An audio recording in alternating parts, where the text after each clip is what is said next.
Sonata by Scarlatti, played by Syria's most renowned pianist. In the Damascus Opera House, it's an elegy for another time.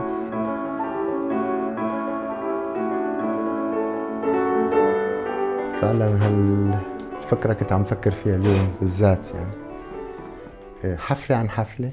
Day after day, the situation is getting worse. We have more casualties, we are more stressed. You can't imagine how hard I have to work to focus on art in this difficult atmosphere. Some people don't come to the opera house because of explosions, mortars. The timing of the concerts has changed from the evening to the afternoon. Some people are saying this is not the time for concerts. My opinion is that these concerts matter. The role of art is to help build citizens.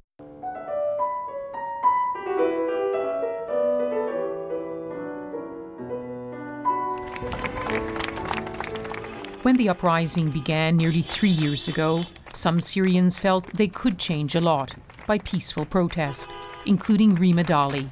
They called her the woman in the red dress. When we interviewed her then, she still had hope the killing would stop. This one. Now she's no longer taking to the streets. Well, this one was the one that became famous. Yes. I stood on the parliament in Damascus here and carried on the banner and said, stop the killing, we want to build a home for all Syrians. That was more than a year ago. Yes, it's about 1.5 years. And that's when there were 10,000 dead, sadly, and now it's 120,000.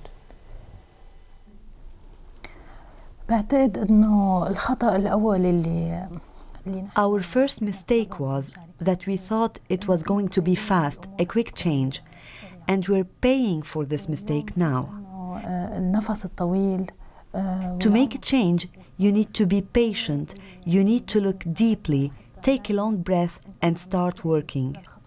There are no quick changes here, and I don't think we'll see any change before 5 years.